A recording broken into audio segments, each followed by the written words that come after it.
trabalhar esse texto aqui de maneira em três tipos importantes que esse texto nos revela aqui sobre o dar esmolas, a oração e o jejum. Bem, não vamos ler o texto inteiro para não sermos alongados, mas no decorrer da leitura da pregação nós vamos fazer menção dos textos aqui. Mas vamos ler o verso 16 e o verso número 18.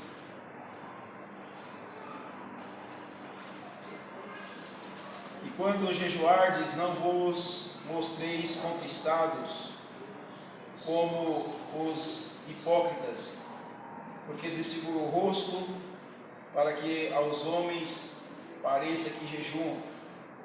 Em verdade vos digo que já receberam o seu galardão. Porém, tu, quando jejuares, unge a tua cabeça e lava o teu rosto. Pai querido, nessa noite nós queremos louvar o teu nome, por mais essa oportunidade que o Senhor nos concede de poder estar na tua casa, por poder bendizer o teu nome, mais uma vez aprender de ti a tua palavra. Espírito Santo, mais uma vez estamos aqui completamente na dependência da tua bondade e da tua misericórdia.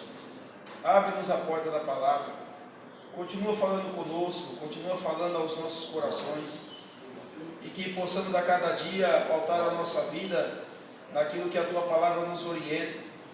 E o quão é difícil para nós, Jesus, natureza caída, pecadores como somos, ó Deus amado e santo, porque estamos sujeitos, ó Deus, e vulneráveis aos ataques do inimigo, e muitas das vezes, ó Deus, vulneráveis às nossas próprias vontades, pois muitas das vezes nós mesmos não queremos abrir mão de algo que não traz a tua presença, mas estamos aqui diante da tua palavra, e que a cada dia nós possamos ser transformados pela tua palavra. Aleluia. E que o teu Espírito Santo continue nos moldando segundo o teu querer, segundo a tua vontade, até chegarmos, Senhor, conforme diz a tua palavra, a estatura de varão perfeito, a estar na tua presença, sem mancha, sem mácula, como já foi lido aqui esta noite, Jesus, porque nós aguardamos novos céus e nova terra, e a tua palavra tem se cumprido, Jesus, no mundo e na nossa vida, que ela possa se cumprir nos moldando, ó Deus, para fazer conforme o teu querer, conforme a tua vontade. É o que nós pedimos, a ti somos agradecidos em nome de Jesus, amém. Poder aceitar, Deus. O texto que nós vamos fazer menção dele aqui é todo o capítulo 6 do livro de Mateus, porque ele ainda é uma continuação do que é as bem-aventuranças, né? E lembrando que Mateus capítulo 4, 5, 6 e 7, Jesus ele está se apresentando para a sociedade israelita, e ele está trazendo agora um novo conceito, e nós já falamos sobre esse novo conceito que Jesus está trazendo, de como servir e de como agradar a Deus. E ele vai totalmente à contramão daquilo que os fariseus estavam acostumados. E o capítulo 6 do livro de Mateus, ele vai nos trazer de maneira mais incisiva, de maneira mais contundente, aquilo que Jesus ele quer estabelecer como esse novo plano de governo, esse novo plano de vida que será, ou que está sendo estabelecido, não apenas para a sociedade judaica, para o povo judeu, mas para todos aqueles que tiverem, ou que ainda terão contato com a palavra de Deus, aqueles que já ouviram e aqueles que ouvirão sobre a salvação e vierem a se converter dos seus maus caminhos. Ele precisa pautar a sua vida dentro desses textos que nós ora vamos discorrer sobre eles. Jesus ele começa o capítulo 6 de uma maneira chamando a atenção da sociedade israelita nesse período, ele dizendo assim: guardai-vos de fazer a vossa esmola diante dos homens, para serem vistos por eles. Aliás, não tereis galardão junto ao vosso Pai que está nos céus. Quando, pois, deres esmolas, não faças tocar trombeta diante de ti, como fazem os hipócritas nas sinagogas e nas ruas para serem glorificados pelos homens. Em verdade vos digo que já receberam o seu galardão. Mas quando tu deres esmola, não saiba a tua mão esquerda o que faz a tua direita. E o verso 4 diz assim: para que a tua esmola não seja dada,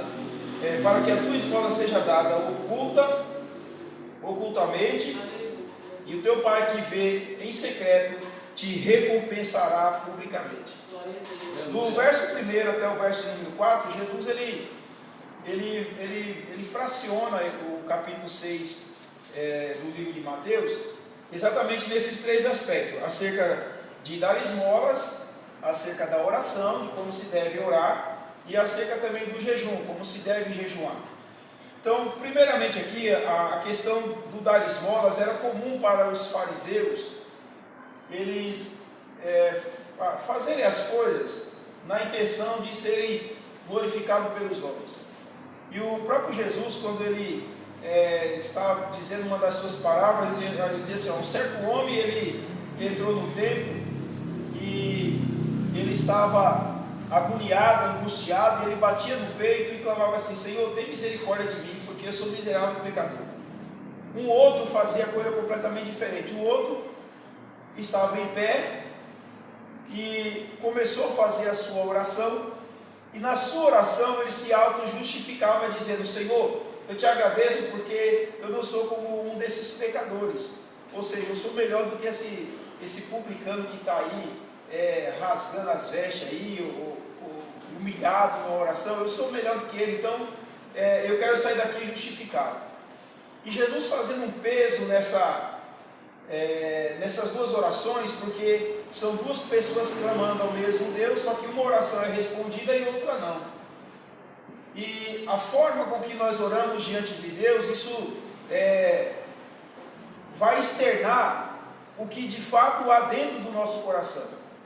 Quando nós oramos diante de Deus e nós pedimos vingança sobre alguém, que nós pedimos que Deus mate alguém, que Deus destrua alguém, ou que Deus puna alguém, isso não é nada mais, nada menos do que externar algo que já está dentro do nosso coração. E diga-se de passagem, não precisava nem falar, porque Jesus ele já havia, já identificou o que está dentro do nosso coração, porque não há nada dentro de nós, não há nada que aconteça na sociedade que pegue Deus de surpresa. E a oração, o dar esmola aqui foi um exemplo que Jesus trouxe, mas a gente pode pegar aqui vários exemplos de pessoas que podem tentar fazer alguma coisa para a obra de Deus ou na obra de Deus, na intenção de ser reconhecido ou de ser glorificado pelos homens.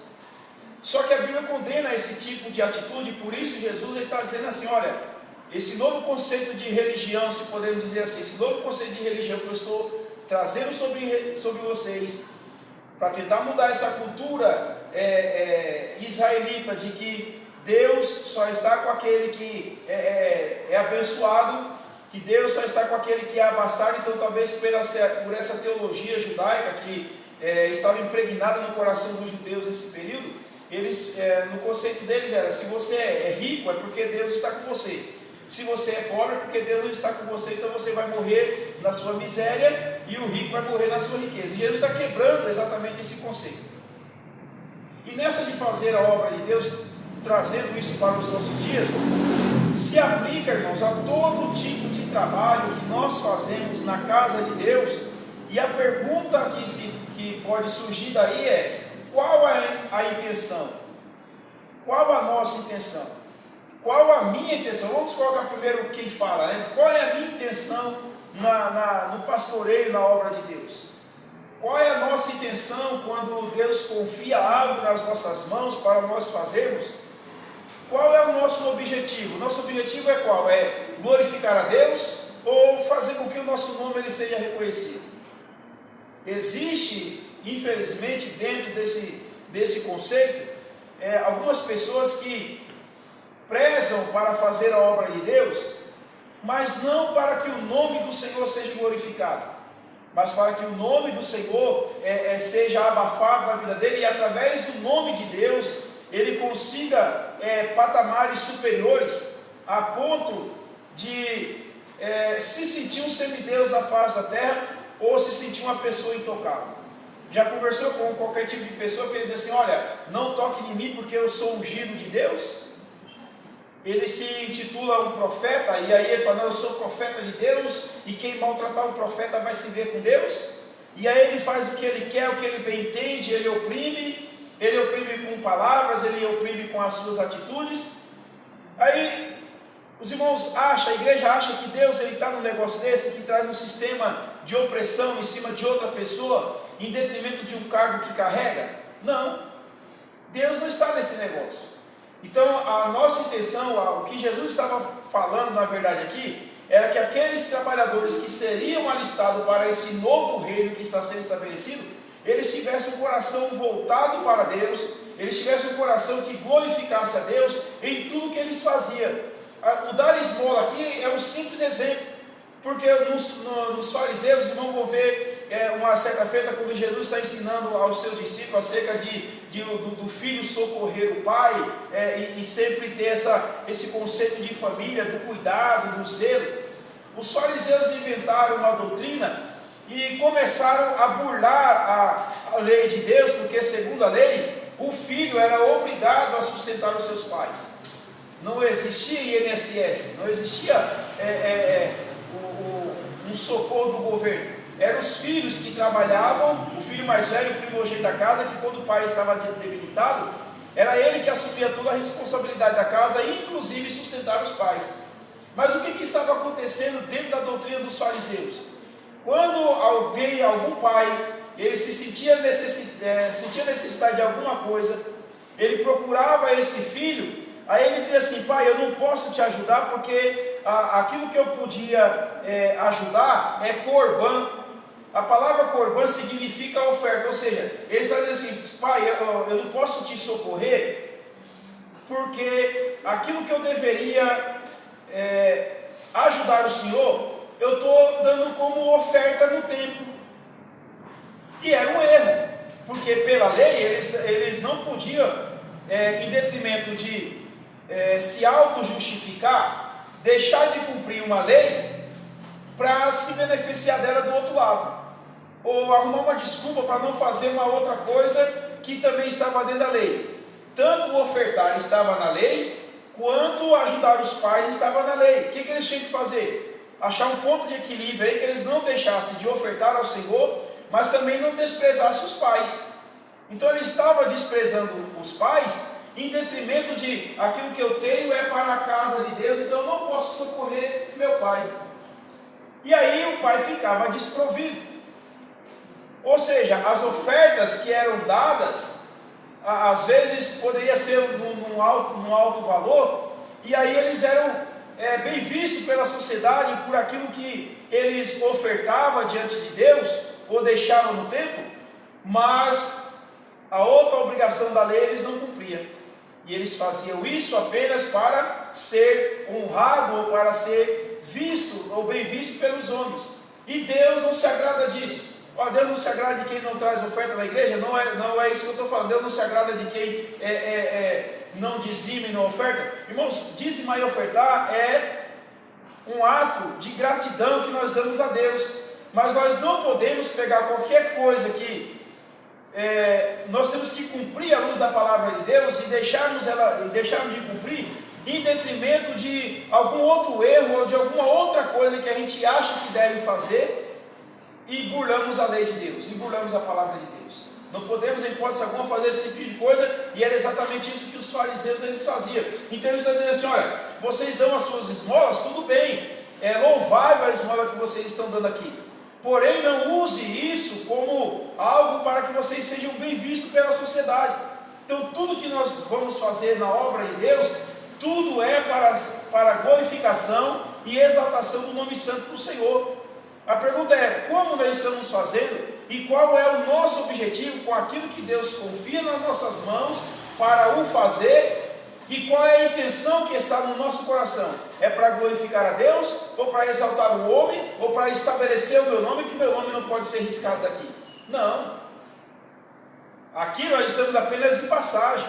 O nome que tem que prevalecer aqui é o nome de Jesus. O nome que tem que ser adorado na igreja é o nome de Jesus. Então tudo que nós fazemos aqui, seja organizar um banco, seja passar um pano no banco para tirar poeira, seja colocar um copo com água para um pregador, seja ligar o teclado, manipular um instrumento, tudo que nós fazemos aqui, tudo tem que ser para a honra e glória do nome santo do Senhor. Se tem um porteiro que fica ali na porta, ele tem que ficar ali para honrar e glorificar o nome santo do Senhor. Então tudo que a igreja, tudo que nós como igreja devemos fazer, a intenção do nosso coração é exatamente isso. O dar esmola é um simples exemplo, mas isso aqui é um leque muito grande que nós podemos expandir nessa noite. É a direção do ciclo de oração, é a direção do grupo de jovens, é o exercimento do diaconato, do presbitério, porque cada um tem a sua função. É aquele que é um cooperador na igreja, ele tem a sua função. E tudo que nós fazemos, independente de carga eclesiástica ou não, tudo que nós fazemos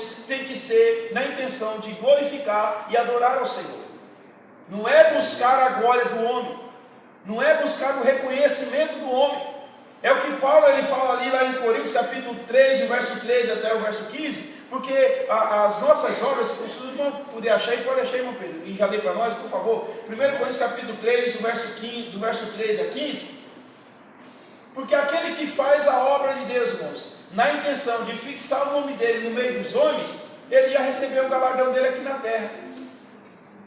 Aí eu quero fazer uma distinção entre aquele que trabalha para o reino, aquele que trabalha com Deus e aquele que trabalha para Deus. Então aquele que trabalha para Deus, vamos fazer uma distinção dessas duas classes de pessoas, ou dessas duas classes de trabalhadores que existem na obra de Deus. E existe, irmão, infelizmente existe. Se a palavra de Deus nos mostra, porque infelizmente existe. Se não pode não existir aqui, e se Deus nos manda essa palavra, é para que nós mantenhamos o nosso trabalho com um foco, com o objetivo de glorificar e adorar a Deus. Então qual a diferença de eu trabalhar para Deus ou trabalhar com Deus? Tem uma diferença. Aquele que trabalha para Deus, ele está sempre querendo a glória vindo sobre ele de imediato, ou o reconhecimento imediatista. Faço na intenção, vou usar a minha vida como exemplo, faço na intenção do pastor Heber me ver, falar, o Cromato está fazendo um bom trabalho. Não, irmãos, a intenção da obra de Deus não é isso. Fazer na intenção de uma autopromoção, fazer na intenção de ser reconhecido, parabéns, você está fazendo a obra de Deus, mas eu tenho uma notícia, não vai ter galardão nos céus. Porque se eu busco reconhecimento do homem na terra, e o homem faz esse reconhecimento, parabéns, está indo muito bem, é isso mesmo, mas o nome do Senhor está sendo glorificado naquilo que eu estou fazendo, ou simplesmente eu estou me autopromovendo? Essa é a questão. Esse é aquele que trabalha para Deus. É exatamente naquela palavra quando Jesus ele fala assim, que naquele dia muitos gritarão, Senhor, Senhor, muitos clamarão, Senhor, Senhor, em teu nome eu curei os enfermos, em teu nome eu expulsei os demônios, em teu nome eu fiz tanta coisa e agora eu não posso entrar no céu. Por que eu não posso entrar no céu? Porque já recebeu o galardão na terra. Aí o céu não é, aí você não tem o céu por direito. Mas aquele que trabalha com Deus, aquele que trabalha com Deus, ele sai da frente fazendo a obra de Deus, ele sai glorificando a Deus, ele sai edificando igreja, fazendo o trabalho que vem na mão dele crescer, o nome do Senhor vai sendo glorificado, ele sai curando enfermo, ele sai curando demônio, ele não sai expulsando demônio, curando demônio não, ele sai expulsando demônio, ele sai fazendo a obra de Deus, e ele não quer honra, ele não busca a honra para ele, ele busca a honra para o nome de Jesus, que é glorificado na vida dele através das obras que ele faz. Ele não quer saber se o pastor está vendo, se o pastor não está vendo, ele está pouco se lixando se alguém está vendo, ele está fazendo alguma coisa, porque ele está fazendo para Deus, ele sabe, o homem pode não estar vendo, e o homem pode não me reconhecer, mas eu vou continuar fazendo porque eu sei que há um galardão nos céus, e eu quero receber esse galardão da parte de Deus. Mas aquele que faz a obra na intenção de receber um reconhecimento, olha o que a Bíblia diz, o que Paulo diz, lá em 1 Coríntios capítulo 3, do verso 13 a 15, pode ler, por favor. Se a obra de alguém se queima, sofrerá todavia pelo fogo. Pois é, não recebe galardão. A pessoa que faz a obra de Deus na intenção de glorificar a si mesmo, ou de se autopromover, ele pode ser até salvo, porque subir no arrebatamento, mas não vai receber de Deus o galardão, porque Paulo está falando aqui, é do julgamento do tribunal de Cristo, onde a igreja vai participar, vai passar por esse julgamento, onde as nossas obras serão pesadas.